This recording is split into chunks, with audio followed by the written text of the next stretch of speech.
मसला दुनिया का यह है कि जो हकीकत है हम उस हकीकत को तस्लीम ही नहीं कर रहे। जो बंदा जहां पर है वो अपने आप को उससे आगे बताना चाहता है, कोई भी हो, अपनी तारीफ, अपनी सिफात 24 घंटे अपनी मैं लगा रखी है कि मैंने ये कर दिया, मैंने वो कर दिया। मसला ये फंसा हुआ है घर वालों के साथ भी कि अबे मान लो मैंने तुम पे एहसान किया है, तुम्हें घर बना के दिया, तुम्हारे लिए खाने का इंतजाम कर रहा हूं, तुम्हारे लिए ये कर दिया, भाइयों के लिए कर दिया, मां बाप के लिए कर दिया। जो लफ्ज मैं है, जो नहीं है, वो अपने आप को बताना चाहता है, जो जिस भी मुकाम पे है बंदा। अब वो क्योंकि दूसरा मानता नहीं है, अगला कहता है जी मुझे प्रधान मानो, अगला कहता है जो मैं मानूंगा नहीं। कहता जी मुझे तो बहुत बड़ा तू आलिम मान, होता है मैं तो नहीं मानूंगा। अच्छा जी तो मुझे बहुत बड़ा अफसर समझो, कहते जी मैं तो नहीं समझूंगा। अब वो इस चक्कर के अंदर फंसे हुए हैं कि भाई दूसरा बंदा हमें मान ले किसी तरह, जो हम नहीं हैं, जो हमने अपने ऊपर खौल बना रखा है, जो हमने खौल बना रखा है अपने ऊपर, उसको किसी तरह तस्लीम कर लिया जाए। अब वो दूसरा बंदा तो उसको कभी तस्लीम करेगा नहीं। अब फिर हम परेशान हैं सारी रात कि अच्छा फला ने हमें नहीं माना, फिर इसलिए भी परेशान है कि यार फला आगे क्यों जा रहा है, फला इतनी सामान क्यों ले आया, फला ने गाड़ी क्यों खरीद ली, फला ने ये क्यों कर लिया, फला ऐसे कैसे बन गया। आपने बनाया। वो कोई बंदा कार में जा रहा हो ना, खुद बंदा फट्टे पे बैठा होता है और यार आ देखो ਇਹਦਾ मुंह ते गड्डी, मतलब कहते इसकी शक्ल देखो, ये गड्डी खरीद है, गड्डी जो बैग है नहीं। अब तो अल्लाह की तकसीम के ऊपर अपने आप को हावी समझते हो। अल्लाह बेहतर जानते हैं किसको क्या देना था, कि तुम बेहतर जानते हो। अगर तेरी इतनी अच्छी शक्ल होती, तू ना गाड़ी पे बैठा होता, तू तो फट्टे पे बैठा है, वो गाड़ी में जा रहा है। लोगों को जो कुछ अल्लाह करीम ने अता फरमाया, वो अल्लाह करीम ने अपने फजल से जिस भी बंदे को, अगर कोई बंदा किसी मुकाम पर भी है तो उसमें उसका कोई कमाल नहीं है। नोट कर लीजिए इस बात को।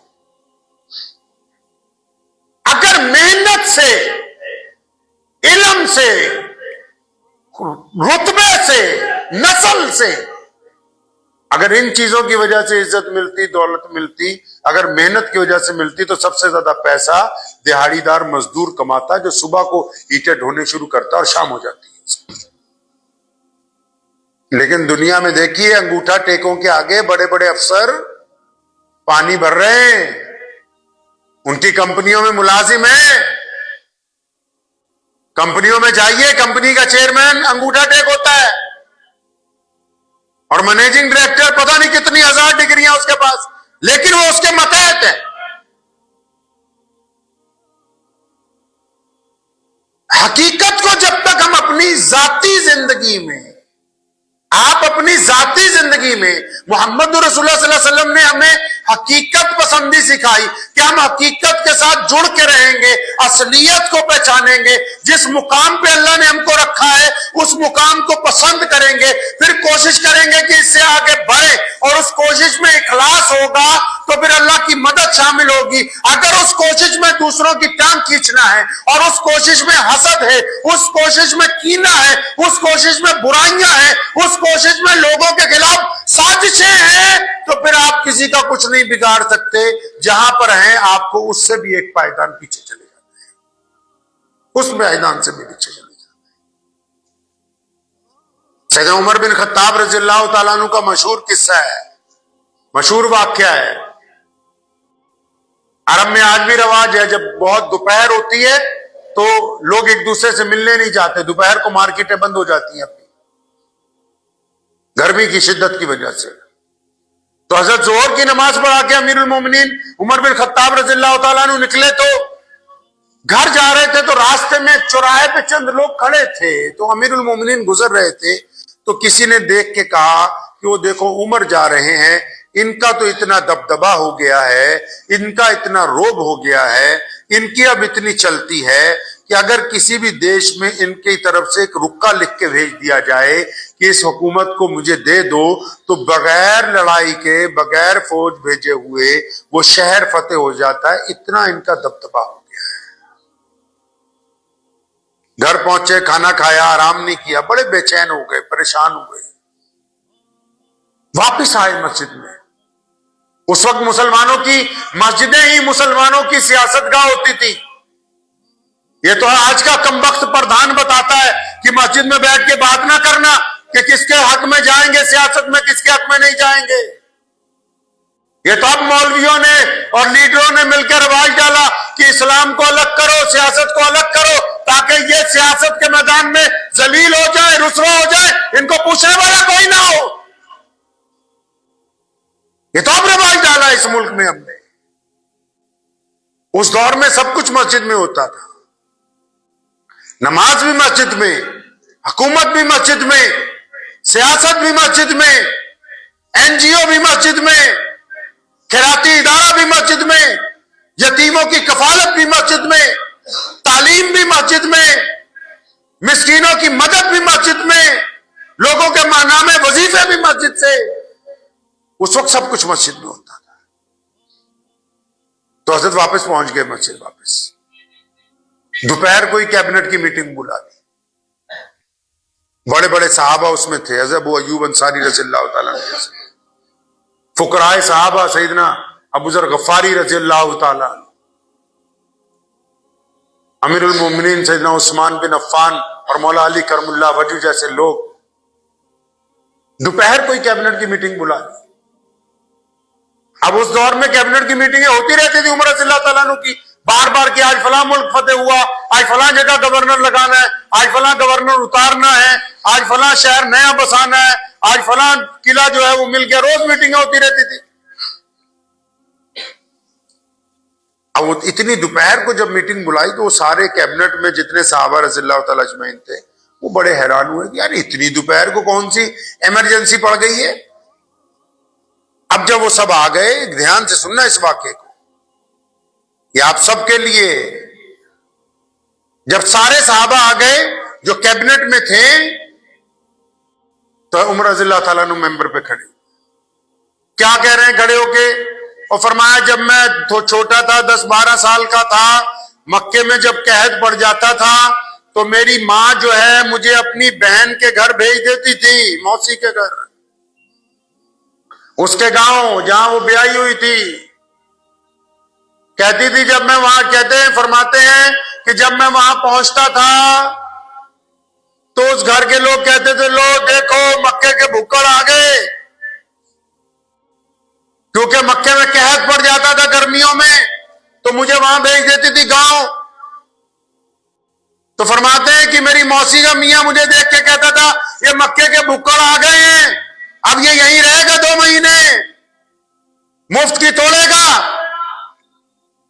तो उसने मुझे अपने ऊंट पकड़ा देने सारे 20-25 और मुझे सुबह को भेजना जंगल में कि इन ऊंटों को चराओ। फरमाया मैं शाम को आता था तो मुझे 1 मुट्ठी खजूरों की या कभी 1 मुट्ठी किशमिश की जो है वो दिया करता था। तो साहबा ने कहा अमीरुल मोमिनीन ये जो आप किस्सा सुना रहे हैं ना, ये तो हमें पता ही है, हम भी वहीं रहते थे मक्के में, हमें पता है कि क्या होता था तुम्हारे साथ। और फरमाया नहीं यार तुम्हें पूरी बात नहीं पता। मेरे अब्बा ने एक दिन मुझे कहा कि उमर ये ऊंट जरा लाइन में लगाओ, कोई व्यापारी आने वाला है। तो 5-7 ऊंट थे। फरमाते मैंने एक ऊंट को लाइन में खड़ा किया, फिर दूसरे को खड़ा किया, जब तीसरे को खड़ा किया तो पहले वाला अपनी जगह से भाग गया। फरमाया मैंने पहले वाले को पकड़ के खड़ा किया, जब चौथे को लगाया तो तीसरा निकल गया बीच में से, फिर तीसरे को लगा के 5वें को पकड़ा, दूसरा भाग गया।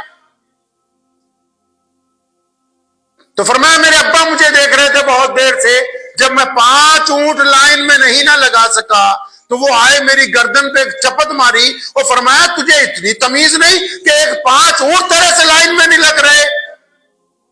साहबा ने कहा है अमीरुल मोमिनीन हमें यह भी बात पता है, आपका मतलब क्या है? तो सैयदना उमर रज़ियल्लाहु तआला अन्हु रोने लगे। फरमाया मैं गुजर रहा था ना, लोगों ने कहा उमर का बड़ा दबदबा है, उमर का बड़ा रोब है, तो मैं तुम्हें इसलिए दोपहर को बुलाया कि तुम्हारे सामने अपनी औकात याद कर सको कि जब हम मुसलमान नहीं थे, जब तक रसूलुल्लाह नहीं आए थे, जब तक हमारे पास ईमान नहीं था, तो उमर से तो 5 ऊंट लाइन में नहीं लगते थे। आज 22 लाख मुरब्बा मील के ऊपर उमर हुक्मरानी कर।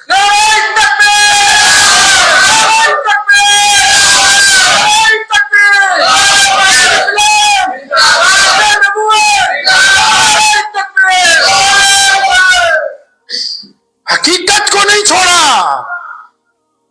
एक दिन जुमा पढ़ाने के लिए पहुंचे, कुछ देर हो गई, दरवाजे में सैयदना अबू ज़र गफ्फारी रज़ियल्लाहु तआला अन्हु थे, बड़े जलीलुल कदर साहबी है, फुकराए साहबा में से हैं, हजारों लाखों रुपए भी जब किसी ने दिया 1 घंटे में लौटा दिए, 1 घंटे में बांट दिया करते थे, खुद फाके से जिंदगी गुजारी।